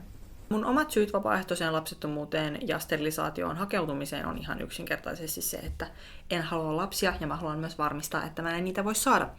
Mulle tämä sterilisaatio ei siis ole pelkästään ehkäisymenetelmä, vaikka toki sitäkin hyvin vahvasti, mutta se on myös mulle tärkeää mun identiteetin ja mielenterveyden kannalta. Mä oon esimerkiksi tosi pitkään ihan lapsesta asti kärsinyt tosi isosta niin kuin raskauden pelosta ja synnytyspelosta, enkä halua altistaa itseäni sellaiselle. Tämä liittyy hyvin paljon semmoiseen yleiseen niin kuin turvallisuuden tunteeseen ja mielenrauhaan. Kuten mainitsin, niin yhteiskunta on esimerkiksi naisten oikeuksien saralla valitettavasti ottamassa vähän takapakkia. Monessakin maassa esimerkiksi aborttioikeuksia halutaan kaventaa, ja seksuaaliväkivaltaan ja lähisuhdeväkivaltaan ei puututa edelleenkään tarpeeksi kaikesta yrityksestä ja keskustelusta huolimatta. Joten mä haluan omalta osaltani varmistaa sen, että ihan sama mitä yhteiskunnassa tapahtuu poliittisesti, ihan sama mitä mun henkilökohtaisessa elämässä tapahtuu, ihan sama minkälaisen väkivallan uhriksi mä saatan joutua, niin mä en voi tulla raskaaksi vahingossa enkä pakottamalla. Se on ihan tämmöinen perusturvallisuuteen ja pärjäämiseen liittyvä seikka. Mä huolehdin ensisijaisesti itsestäni ja omasta terveydestäni. Lisäksi haluan kiinnittää myös huomioon siihen asiaan, että että mä oon siis nainen ja mun naiseus ei todellakaan riipu mun kyvystä lisääntyä biologisesti, siitä, että voinko mä tulla raskaaksi tai saattaa raskauden loppuun saakka, synnyttää, hankkia lapsia, imettää, huolehtia heistä, bla bla bla. Sillä ei ole mitään tekemistä mun sukupuoli-identiteetin kanssa, ja sama koskee kaikkia muitakin naisia, riippumatta siitä, että millaisilla sukuelimillä on tähän maailmaan sattunut syntymään. Transfoobikot voi pysyä ihan helvetin kaukana tästä kanavasta. Mutta sitten taas toisaalta, kun nyt puhutaan niinku tämmöisistä esimerkiksi vapaaehtoisesti lapsettomuuden perusteluista, niin mun mielestä ei ole hirveän hedelmällistä niinku juuttua siihen, että minkä takia joku ihminen ei halua hankkia lapsia tai minkä takia joku ihminen haluaa sterilisaation. Koska jos lapsia hankkivien ihmisten ei tarvi erityisemmin perustella sitä päätöstään hankkia lapsia, niin mun mielestä velojenkaan ei tarvitsisi perustella tai joutua perustelemaan päätöstään olla hankkimatta lapsia. Meidän pitäisi olla niin kuin tasa-arvoisia tässä suhteessa. Ja mä en myöskään omalta osaltani halua olla myötävaikuttamassa siihen, että se keskustelu jää vaan sille tasolle, että tivataan niitä, että no miksi et halua lapsia ja miten sä perustelet tämän ja ootko miettinyt tätä bla bla bla. Mun mielestä meidän pitäisi niin kuin edetä keskustelussa niin kuin pidemmälle tästä ja vähän niin kuin korkeammalle tasolle ja niin kuin ruveta keskustelemaan niin kuin semmoisista niin kuin tärkeämmistä asioista. Meidän pitäisi päästä keskustelemaan niistä yhteiskunnallisista seikoista, jotka vaikeuttaa sekä lapsia haluavien että velojen yrityksiä ja toiveita niin kuin, elää oman näköistään elämää, koska meillä kaikilla pitäisi olla kuitenkin mahdollisuudet tässä yhteiskunnassa muodostaa juuri sellaisia perheitä ja parisuhteita ja niin kuin, lähipiirejä ja niin kuin, tavallaan elämäntyylejä kuin mitä me itse halutaan, riippumatta siitä, että kuuluuko siihen elämään omat biologiset lapset vai ei. Ja mun mielestä on myöskin niin kuin, omituista, että se lähtökohtainen oletus on edelleenkin se, että ihminen haluaa lapsia tai hankkii lapsia, tai että ihmisen elämään kuuluu se vaihe, missä niitä lapsia hankitaan. Koska me ei eletä semmoisessa maailmassa, missä kaikkien pitäisi lisääntyä. Päinvastoin, että liika ihmismäärä täällä maapallollahan on aiheuttanut jo tosi paljon ongelmia esimerkiksi ympäristölle ja ihan meidän kollektiivisille resursseille. Ihan lähtien siitä, että resurssit jakautuu tosi niin kuin epätasaisesti tämmöisissä vähäväkisissä, hyvinvoimissa länsimaisissa valtioissa. Yksi ihminen kuluttaa ihan valtavan määrän resursseja verrattuna siihen, että mitä ihminen jossain köyhemmissä, väkirikkaammissa, mutta niin kuin tosiaan köyhemmissä oloissa kuluttaa. Joten tässä tilanteessa pitäisikö meidän ehkä enemmän alkaa kyselemään perusteita niiltä ihmisiltä, jotka hankkii lapsia, varsinkin niin kuin tämmöisissä hyvinvointivaltioissa, kuin niiltä ihmisiltä, jotka ei hankki lapsia. Että tämä on niin kuin, mä pidän tätä lapsettomuutta siis ekotekona ja niin kuin ehkä isompana ekotekona, mitä minä voin yksilönä tehdä. Joten niin kuin, meidän pitäisi ehkä niin kuin, alkaa raamittaa tätä keskustelua vähän eri tavalla, niin kuin kääntää tätä asetelmaa vähän niin kuin toisinpäin. Että niin kuin, jos veloita pitää kysyä niitä perusteluita, niin sitten ihan yhtä paljon tai jopa enemmänkin pitäisi kysyä perusteluita niitä lapsia hankkivilta ihmisiltä. 15. lokakuuta elämme siis digiaikaa, jonka sain itsekin tässä huomata. Eli siis Sinusotendilla on käytössä siis tämmöinen niin digipalvelualusta, tämmöinen sovellus, ja myös selaimella voi käyttää. Ja nyt he on itse asiassa tässä lokakuussa avaamassa kaikille leikkausta ilmoittaville potilaille sen niin kuin appin tai digipalvelujen kautta siis tämmöistä digitaalista palvelupolkua niin kuin leikkaukseen niin kuin jonottaville, että sieltä saa niin kuin palvelupolun kautta kaiken niin kuin oleellisen tiedon ja näkee, miten asia etenee. Ja tänään sain siitä aiheesta tekstiviestin ja toivon, että se palvelupolku mulle piakkoin tässä avataan. Siinä kuulemma voi joitakin päiviä tai viikkoja kestää sen jälkeen, kun se asia on tekstiviesti vahvistettu, että se oikeasti tulee sinne sovelluksen näkyviin, mutta sen pitäisi olla tulossa. Eli mun ei tarvitse välttämättä lähteä soittelemaan minnekään palvelunumeroihin, vaan mä saan sieltä sovelluksessa sen tiedon, että missä vaiheessa mun jonotustilanne on ja nämä leikkausasiat muutenkin, joten odotan sitä innolla. Tänään on 25. lokakuuta. Olen vähän myöhässä, koska tämä asia tapahtui jo muutama päivä sitten, mutta mä sain nyt sen digitaalisen leikkauspolun, tai minulle siis avattiin se, ja kävin sitä katsomassa. Ja siellä ei ollut varsinaisesti tietoa siitä, että missä kohtaa jonoa mä olen, mutta siellä oli kuitenkin esimerkiksi tiettyjä niin kuin esitietokyselyjä, YMS, tämmöisiä tietoja, mitä sitten lähempänä leikkausta tulee tarvitsemaan. Ja sitä kautta otin myöskin viestitse yhteyttä niin kuin leikkausjonohoitajan tai johonkuhun tämmöisen henkilön siellä ja ilmoitin, että minulle saa myös peruutusaikoja antaa. Ja hän sitten kuittasi, että tämä tieto on vastaanotettu ja merkitty muistiin, joten ainakin se asia on nyt hoidettu. Ja nyt mulla ei kai ole sitten oikeasti mitään muuta tekemistä kuin vaan ootella, että koska sieltä tulee ilmoitus, että minulle on leikkausaika varattu. Julkka on samaa mieltä.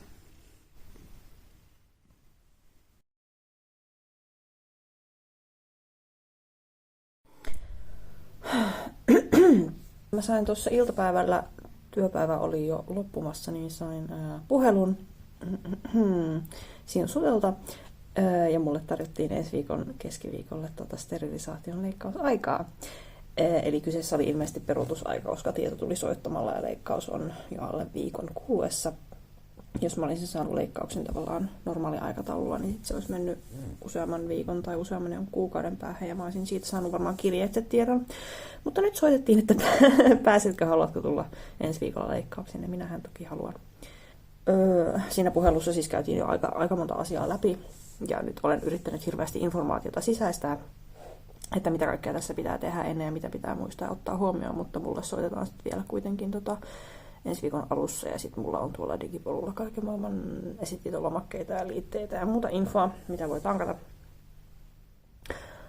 Mutta joo, mä sain sen ajan nyt vähän tällä yllättäen, en ollut taas vähän aikaa ehtinyt edes miettiä tätä koko asiaa. Mutta silloinhan asioita tapahtuu, kun niitä vähiten odottaa. Erittäin mukava yllätys, ja olen todella innoissani, vaikka nyt toki vähän väsynyt, joten se innostus ei välttämättä tältä videoklipiltä välity. Mutta siis onpas hauskaa ja jännittävää. Mun pitää tässä järjestellä vähän asioita ennen sitä. Työnantajalta sain, tai esihenkilöltä sain jo luvan olla silloin poissa toista. Mutta sitten mun pitää huomenna käydä antamassa virtsanäyte labrassa, sitten mun pitää maanantaina käydä antamassa verinäyte toisessa labrassa. Pitää järjestellä vähän sitä päivää varten sitten asioita. Ja lueskella tosiaan kaikkia noita esitietojuttuja ja täytellä lomakkeita ynnä muuta. Ja myöskin haluan ensimmäiseksi kertoa tästä parhaille kavereilleni, koska tästä on kavereiden kanssa paljon puhuttu. Ja myöskin siitä, että kerjäänkö mä edes tähän leikkaukseen ennen kuin mahdollisten Suomen hallitusten läpiajamien muutosten johdosta sterilisaatio poistuisi julkisen terveydenhuollon palveluista. Mutta nyt eivät hallituksen suunnitelmat tule minun suunnitelmieni tielle, joten kerkeän julkisella puolella tämän leikkauksen saamaan, mikä on erittäin jees. Ja näinhän sen pitäisi mennä.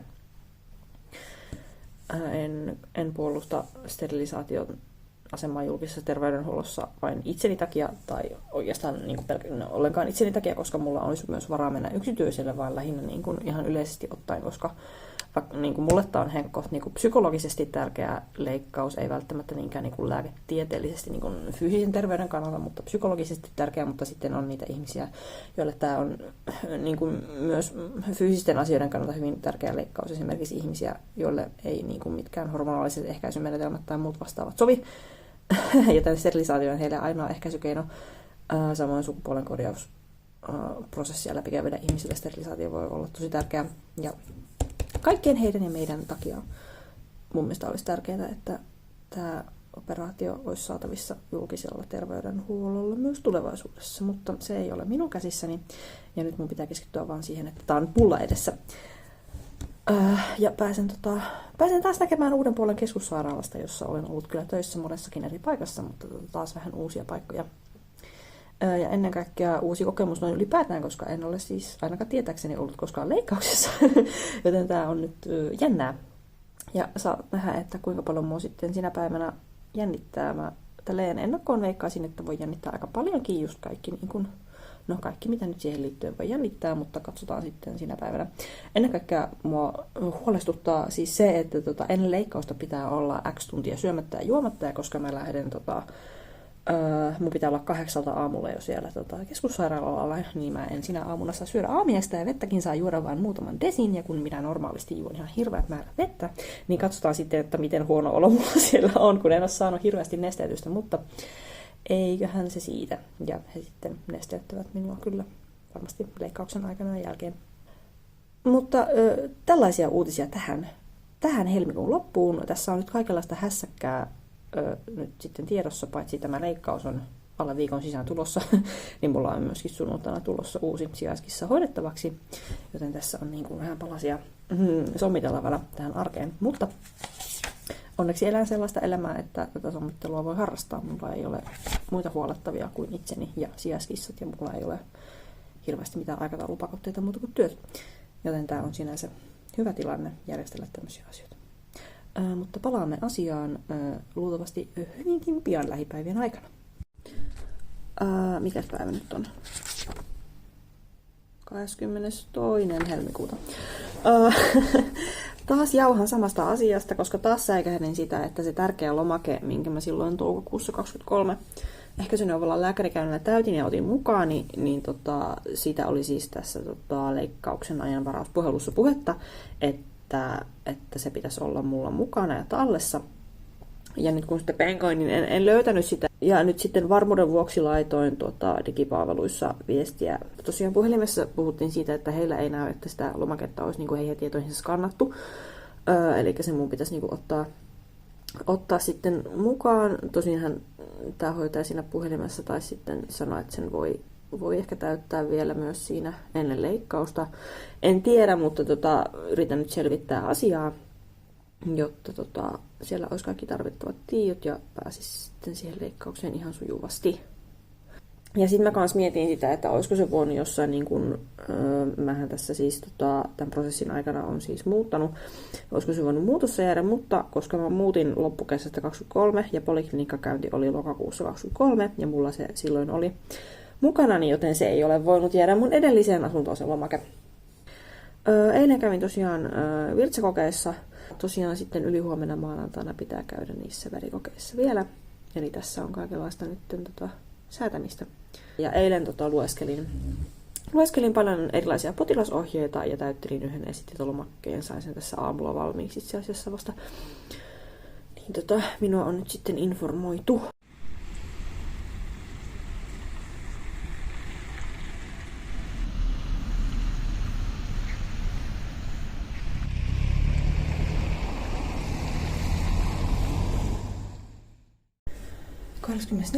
helmikuuta kävin juuri tässä työpäivän aikana lounastauolla verikokeissa ja sain myöskin vahvistuksen hoitajalta, että heillä on se minun täyttämäni ja suuresti huolta aiheuttama lomake tallessa.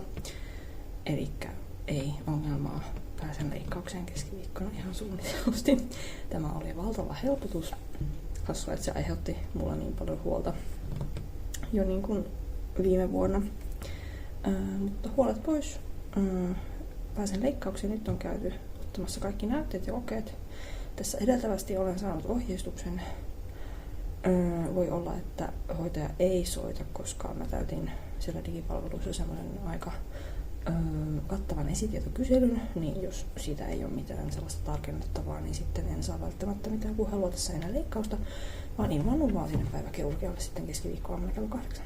Olo on nyt varsin helpottunut ja nyt vaan täytyy pistää kaikki sormet ja varpaat ristiin, että tässä vajaan 2 vuorokauden aikana ei enää ehdi sattua mitään, en kerkeä tulla kipeäksi tai loukata itseäni jotenkin tai mitään tuommoista. Niin pääsisin sitten hyvässä voimissa keskiviikkona leikkaukseen. Mun ystävät on ollut tämän sterilisaatioprosessin ajan tosi isona tukena ja on ollut kiinnostuneita läpi tämän koko prosessin. Kaikki mun ystävät on siis itse lapsettomia ja iso osa vapaaehtoisesti, ainakin sen mukaan mitä minä tiedän. Ja kaikesta tästä sterilisaatioon liittyvästä on keskusteltu kyllä tosi hyvässä hengessä ja ei ole tarvinnut mitenkään peitellä tai selitellä tätä puolta itsestäni ystävilleni. Mä oon minun ystäväporukastani niin kuin se, joka tähän prosessiin ensimmäisenä ryhtyy. Osa saattaa olla myös muut kiinnostuneita. Siinäkin mielessä ihmiset on sitten kysellyt, että millaista tämä on ollut ja miltä on tuntunut ja bla bla bla. Ja on ollut tosi hyviä keskusteluja. Ja tosiaan silloin, kun mä tuon leikkausajan sain, niin mä kerroin heti ensimmäisessä mun läheisimmille ystäville ja he otti sitten uutisen onnitteluin vastaan. Niin se oli todella, todella ihanaa.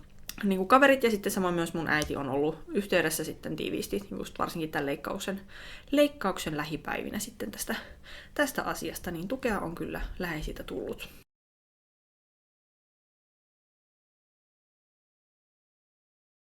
Kello on muutaman minuutin päästä 7 aamulla. Heräsin tuossa puolen maissa. Ja 7:25 lähtee tuosta lähipysäkiltä bussi sairaalalle. Otan sen ja menen sinne ja ilmoittaudun ja sitten minulle kerrotaan, mitä tapahtuu, koska minä en vielä tiedä, että mitä sen ilmoittautumisen jälkeen tapahtuu. Joku leikkaus vissiin on tulossa, mutta siinäpä se. Ikävää on se, että nyt aamulla en siis voi juoda mitään. Heräsin kyllä yöllä taas juomaan ja silloin se oli vielä ok, koska sairaalaan menon oli x tuntia, niin ohjeiden mukaan sain yöllä juoda. Mutta nyt en sitten enää saa. Ja sen takia äänikin on vähän kuiva. Mutta olo on muuten oikein hyvä. Heräsin vähän ennen kellonsoittoa, joten ei hirveästi väsytä. Tuossa teen aamutoimet. Katoin, että mitä tavaraa otan mukaan. Ja sanottiin, että pitää laittaa niin helposti puettavat vaatteet, niin mä nyt sitten laitoin mahdollisimman helposti puettavat ja mukavat vaatteet päälle. Katsotaan, en yhtään tiedä, että siis mikä tuo prosessi tuolla sairaalassa on ennen leikkausta. Mun pitää varmaan vaihtaa semmoiseen ihme sairaalakaapuun jossain vaiheessa, ja mä en tiedä, ottaako ne sitten vielä jotain niin kuin verikokeita tai muita testejä siinä. Mä en myöskään osaa sanoa, että kuinka paljon videoklippejä tai valokuvia mä saan otettua siellä sairaalalla. Pitää muistaa ihmisten yksityisyys ja toki siis vielä se, että blokkaaminen julkisilla paikoilla muiden ihmisten seurassa ei ole kauhean helppoa. Mut joo, fiilis tällä hetkellä oikein hyvä. Ei mitään suurta jännitystä tässä kohtaa. Enemmän mä tässä kohtaa jännitän sitä, että kulkeeko bussi ajallaan ja näin. Mutta mä luulen, että sit kun mä pääsen sinne sairaalaan, niin sit voi alkaa niin kuin oikeasti jännittää. Ja en vielä myöskään tiedä sitä, että kuinka aikaisin tänään pääsen kotiin, mutta tämän päivän aikana, jos kaikki vaan sujuu niin kuin kuuluukin, eikä tule mitään ihmeellisiä yllätyksiä tai jotain mennyt pieleen leikkauksessa, toivottavasti ei. Ja tämähän on siis tähystysleikkaus, eli ihan semmoiset pienet reijät mulle jää tänne alavatsan kohdalle ja haavateipit siihen. Ja ohjeista luin jo, että saunominen ja suihkussa käyminen on ok, mutta haluan vielä varmistaa siis tosiaan sen, että onko avantouinti ok, pääsenkö mä viikonloppuna avantoon, ja sitten sen, että missä vaiheessa voi alkaa treenaamaan normaalisti.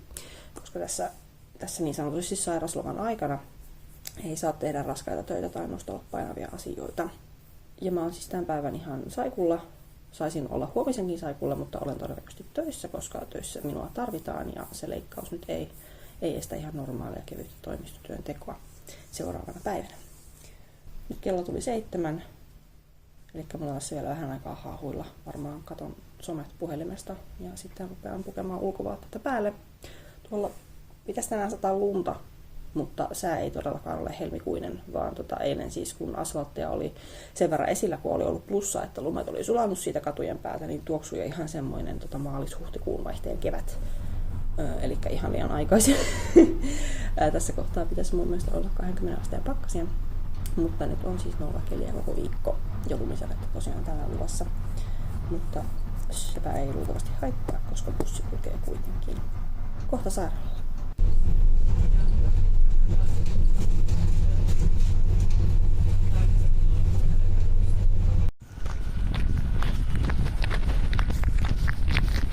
Tässä on mun hieno sairaala garderobi. Aamutakki ja paita ja housut ja kohta laitan tukisukat jalkaan. Sitten mennään.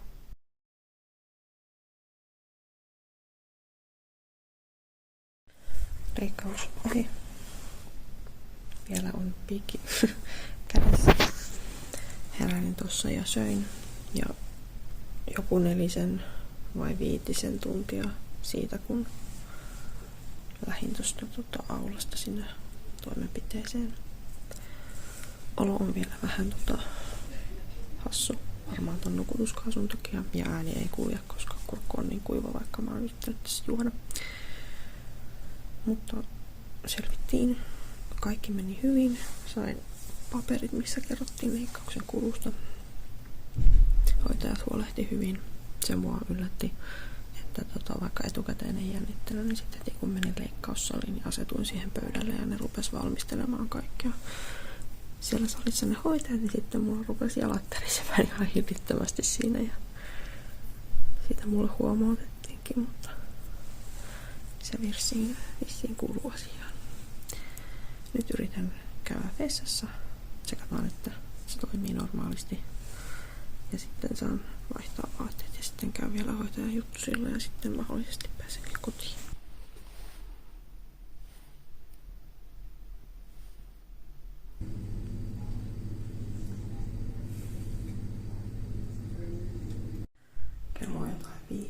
edelleen täällä. Vessassa käynti voi olla hankalaa, mutta tehtävä suoritettu. Ehkä mä nyt pääsin kotiin.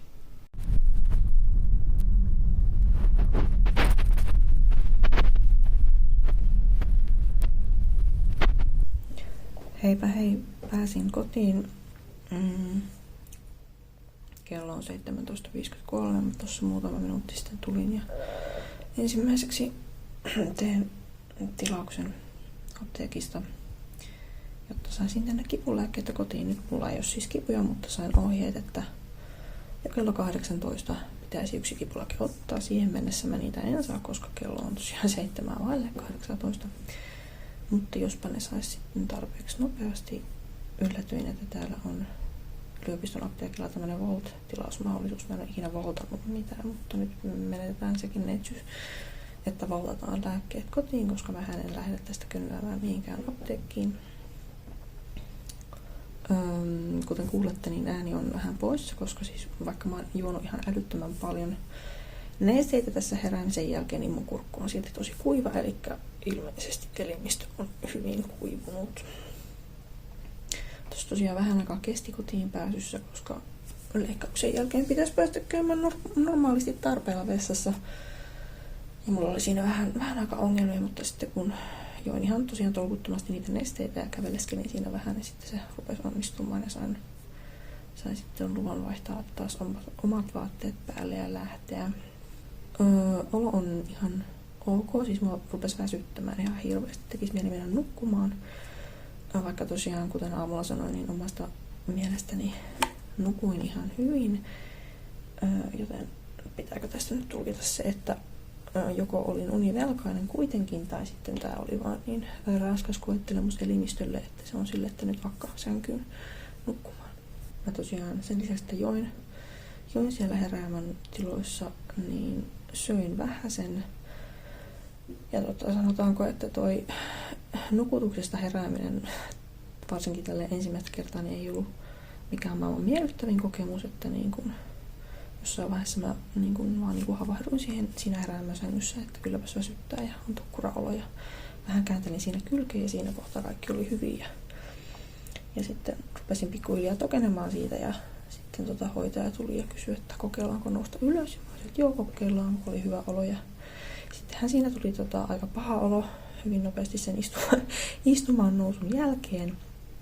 Ja vaikka mulla nyt ei vatsalaukussa ollut ton syömättömyys-juomattomuussäännön takia mitään varsinaisesti oksennettavaa, niin kuitenkin jotain limaa yökkäilin sitten siinä. Se ei ollutkaan kivaa. Mä oon viimeksi oksentanut yli 10 vuotta sitten ja mulla on pieni oksennuspelko, joten se ei ollut kauhean kiva kokemus.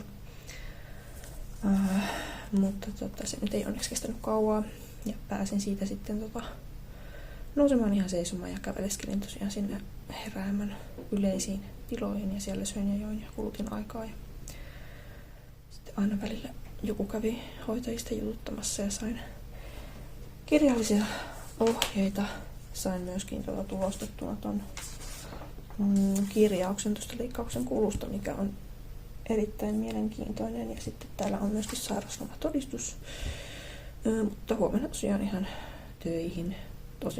Olin tosiaan kuitenkin sen verran viisas, että otin työkamat kotiin, eteen huomenna etätyöpäivän enkä lähde kynyämään minnekään tonne toimistolle asti. Tai katsotaan, jos mulla on aamulla ihan hirveä olo, niin sitten mä tietysti soitan esihenkilölle, että nyt ei pysty, ei kykene. Tosiaan ihan sain reseptit perusburana ja panadolia. Mun omat ibumaksit ei vissiin ole tarpeeksi tujuja, että mä niitä voisin käyttää.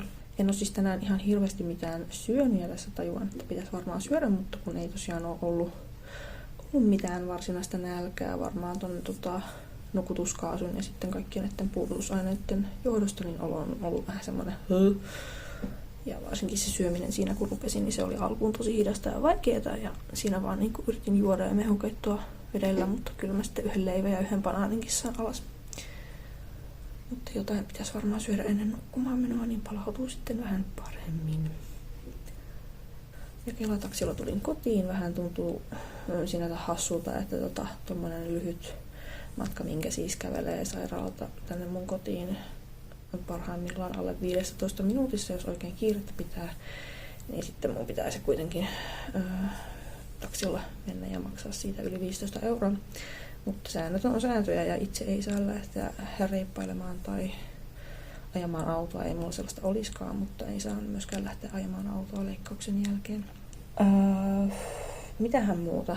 Siis tosiaan vatsaan tuli muutama pieni haava ja siinä on nyt teipit.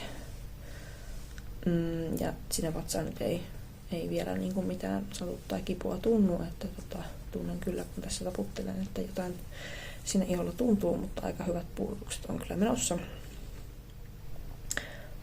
Ja siitä yllätyin, että siis verta tulee alapäästä aika paljon, joten älkää olko niin kuin minä ja jättäkö laittamatta jotakin niin sanottua terveyssidettä sinne alushousuihin, kun menette tämmöiseen leikkaukseen, vaan laittakaa se side etukäteen, koska sitten tajusin, että minähän olen tahrinut kaikki mahdolliset vaatteeni. Joo, mä jatkan tässä lääkkeiden tilausta, juon, yritän jossakin vaiheessa syödä. Jaksaa olla hereillä sinne 10 asti, että saa viimeisetkin kipulääkkeet otettua. Ja näin. Nyt tätä kuvatessa tuosta sterilisaatioleikkauksesta on kulunut semmoinen reilu kuukausi. Ja tähän mennessä toipuminen on sujunut ihan kohtuullisen helposti ja hyvin. Ei ole ollut komplikaatiota, ei ole tosiaan ollut mitään jatkoseurannan tarvetta. Toki kun tämä oli ensimmäinen leikkaus, missä mä koskaan olin ollut, tämmöinen niin kuin nukutusleikkaus, niin moni asia oli uutta ja yllättävää. Esimerkiksi se, että miten huono olo mulla oli siinä niin kuin nukutuksesta niin kuin heräämisen jälkeen. Se oli oikeasti aika inhottavaa ja mulla oli vielä seuraavana päivänäkin vähän huono olo, enkä oikein pystynyt syömään mitään. Mutta toisaalta sitä kesti vaan sen 2 päivää ja niitä kipujakin sen leikkauksen jälkeen kesti oikeastaan vaan 2-3 päivää, että mä en kovin montaa päivää niitä kipulääkkeitä sitten loppujen lopuksi syönyt. Sen jälkeen lähinnä oli semmoista niin kuin ihoärsytystä ja noista niin kuin haavatikeista johtuvaa semmoista niin kuin ärsytystä ja sitten semmoista oloa, että kun ei oikein voinut venyttää sitä ihoa, niin mä en pystynyt ihan samalla tavalla liikkumaan kuin mitä normaalisti.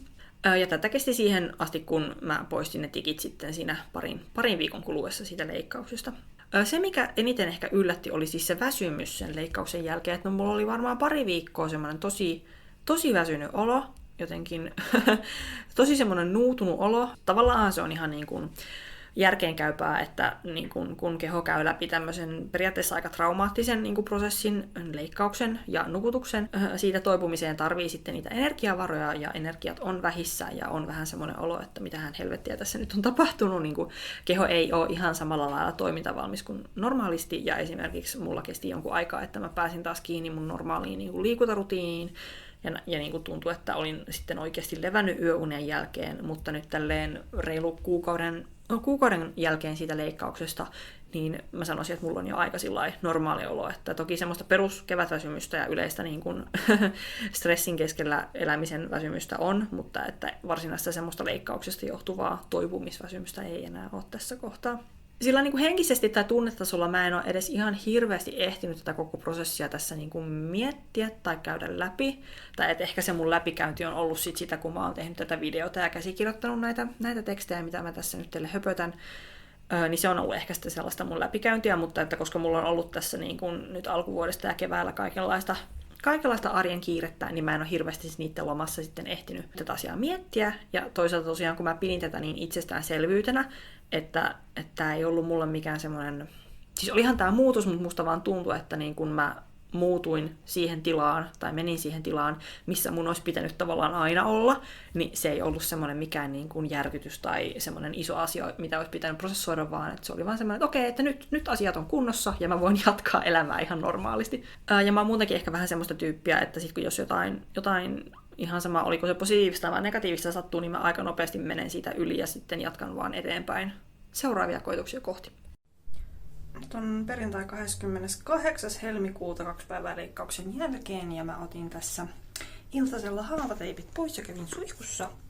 Ja katsotaan mitä tästä näkyy, mutta siis mulla on siis täällä tyylin 1 tikki, täällä alhaalla 1 tikki ja sitten täällä navan sisällä on 1 tai useampia tikkejä, mutta siis eihän nämä haavat siis näytä yhtään miltään, että vähän mustelmia ja verta tai tuommoista niinku verijälkeä siellä oli, mutta ei siis ollenkaan pahan näköisiä. Ihan pikku haavat ja mä luulen, että noi tikitkin siitä sulaa ja haavat paranee aika nopeasti.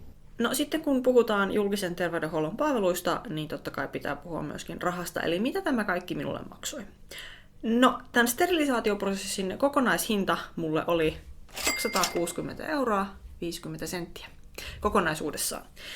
Siihen sisältyy siis kaikki nämä lääkärikäynnit, tutkimukset, poliklinikkakäynnit, veri- ja muiden näytteiden otot sekä sitten tämä itse leikkaus ja siellä leikkausosastolla se hoito. Kaikki sisältyy siihen noin 260 euroon. Tuosta 11.5. lääkärikäynnistä mä en ilmeisesti maksanut mitään, koska en löytänyt kuittia. Ja lisäksi tuolla verkkosivuilla oli tieto, että nämä ehkäisyneuvolan terveydenhoidolliset käynnit on asiakkaille maksuttomia, joten se oli aivan ilmainen käynti. Sitten tuo 26.10.23 käynti siellä naistentautien poliklinikalla, missä mut tutkittiin ja laitettiin sinne jonoon, niin se maksoi 41 euroa 80 senttiä. Silloin vuonna 2023. Ja tähän iso huomio, eli tänä vuonna 2025 toi sama käynti olisi maksanut mulle 66 euroa 70 senttiä, eli lähes 25 euroa enemmän, eli prosentuaalisesti sitä hintaa on nostettu aika tuntuvasti, niin kuin on monia sosiaali- ja terveydenhuollon asiakas- ja potilasmaksuja nostettu tässä viime aikoina, joten se on siis kallistunut, mutta silloin aikanaan maksoin siitä sen vajaa 42 euroa vain. Ja sitten tämä 26.2. 25 leikkaus maksoi mulle sen, oliko se nyt hoitopäivähinta vai millä nimellä sitä kutsuttiin, mutta se oli siis 218 euroa ja 70 senttiä kaikki se, mitä siellä sitten tapahtui. Ja tosiaan noista veri- ja virtsanäytteistä mun ei siis mitään tarvinnut maksaa tai niiden tuloksista. Mä googletin vähän ja siis Suomessa yksityisellä lääkäriasemalla toi sterilisaatioleikkauksen hinta olisi ollut alkaen niin kuin noin 3400–5000 euroa. Ja toki kun se on alkaen hinta, niin siihen voi sitten päälle tulla ties mitä kaikkea muuta. Eli siis ihan moninkertaisesti enemmän kuin mitä julkisessa terveydenhuollossa. Ja mä siis tiedän, että nämäkin Suomen yksityisen terveydenhuollon hinnat on monille tosi semmoisia utopistisen halpoja, riippuen siitä, että minkälaisessa yhteiskunnassa asutte ja miten siellä yhteiskunnassa on järjestetty asiat. Ja mun ei ole siis todellakaan tarkoitus tällä videolla ollut mitenkään flexata siitä, että miten halvalla tai helpolla mä oon päässyt tässä asiassa, vaan niin kuin lähinnä just tuoda esille sitä, että miten julkinen terveydenhuolto niin kuin ylipäätänsä tämän prosessin kohdalla Suomessa toimii, mitkä on muun kokemukset, ja se, että miten iso etu se on, että yhteiskunnassa on julkinen terveydenhuolto ja miten vähän siitä sitten tarvitsee maksaa verrattuna yksityisen terveydenhuollon maksuihin. Olen siis pahoillani, jos tämä video on tuntunut jostakusta siltä, että mä oikein niin kuin hieron etuoikeuksiani teidän naamaan. Tarkoitus ei ole kenenkään mieltä ollut pahoittaa, vaan tuoda just tietoa näistä asioista omien kokemusteni kautta. Tämä oikeastaan niin kuin liittyy siihen isoon pointtiin, minkä haluan tällä videolla saada läpi ruudun toiselle puolelle, eli siis se, että mun vakaa mielipide on se, että kaikilla, riippumatta niin kuin iästä, asuinpaikasta, kansalaisuudesta tai ajasta, jota kulloinkin eletään, niin kaikilla tulisi olla oikeus niin kuin riittäviin ja riittävän edullisiin julkisiin terveydenhuoltopalveluihin. Parasta olisi, jos ne palvelut olisivat täysin maksuttomia, mutta sekin on jo paljon, jos ne on kohtuuhintaisia ja semmoisia, että tavalliset ihmiset voivat niitä sitten käyttää, eivätkä joudu nostamaan lainaa ja ottamaan velkaa sen takia, että saavat terveysasioitaan hoidettua. Mutta on tietysti paljon helpommin sanottu kuin tehty, ja niin kuin se, että julkinen terveydenhuolto ylipäätään saadaan johonkin valtion perustettua, ja että se myöskin niin kuin vuosikymmenestä toiseen saadaan pidettyä yllä, niin se vaatii todella pitkäjänteistä työtä politiikan ja kansalaisvaikuttamisen saralla, eli kyse ei ole yhden ihmisen tai edes yhden sukupolven niin kuin työstä, vaan oikeasti hyvin pitkältä ajalta pitää niin kuin sitä tahtotilaa ja valmiutta asioiden muuttamiseen löytyä. Mä yritän tehdä toki oman osuuteni, jotta asiat säilyisi meillä Suomessa esimerkiksi niin kuin vähintään niin hyvinä kuin ne tällä hetkellä on, tai jopa parempina. Siihen liittyy muun muassa se, että käyn äänestämässä kaikissa vaaleissa. Äänestän semmoisia ehdokkaita, jotka ajaa oikeasti niin kuin suuren väestön asiaa, eikä jotenkin tiettyjen etuoikeutettujen ryhmien asioita. Osallistun toki keskusteluun somessa omalta osaltani, ja muun muassa tämä video ja näistä asioista julkisesti puhuminen on semmoisia tapoja, millä minä yksilönä voin ehkä tähän asiaan jollakin tavalla vaikuttaa. Mutta että tähän hommaan tarvitaan siis ihan kaikkien panosta. Joten muistakaa olla aktiivisia, äänestäkää järkeviä ihmisiä ja niin kun, pitäkää yllä omalta osaltanne sellaista kulttuuria, että niin kun, terveydenhuolto olisi oikeasti saavutettavaa kaikille, eikä niin kun, jotenkin semmoista gatekeepattua, että sun pitää olla tietyn tuloluokan ihminen, jotta voit saada oikeanlaista ja asiantuntevaa palvelua. Tämmönen räntti tähän loppuun. Kiitos oikein paljon, kun katsoit tämän pitkän videon tänne loppuun saakka. Toivottavasti heräsi jotain ajatuksia, ideoita, sait uutta näkökulmaa asioihin. Olisi tosi mielenkiintoista jatkaa keskustelua tuolla kommenteissa ja kuulla erityisesti, että jos siellä on muita, jotka on läpikäynyt sterilisaatioprosessin, niin minkälaisia kokemuksia teillä on. Oliko jotain samaa tai eri tavalla kuin mitä mun tässä hiljattaisessa kokemuksessa oli. Ja kysymyksiä saa myös laittaa vastaiden niihin sitten mahdollisuuksia mukaan, mutta jatketaan keskustelua kommenttikentässä ja muualla somessakin mahdollisesti. Videosta saa aina tykätä tai laittaa sitä alapeukkuakin, jos tämä aihe nyt ei jostain syystä miellyttänyt. Kanavaan saa myös tilata, ja kun tilaat, niin paina sitä kellonappia siitä vierestä, niin saat sitten ilmoitukset aina, kun multa uusi video ilmestyy. Mä julkaisen tosiaan videoita noin kerran kuussa. Seuraava video on taas sitten jotakin aivan muuta kuin tämänkertainen. Ja sillä välillä, kun en ole täällä YouTubessa aktiivinen, niin minua voi seurata Instagramissa, Blue Skyssa ja Steamissa. Ensi kertaan!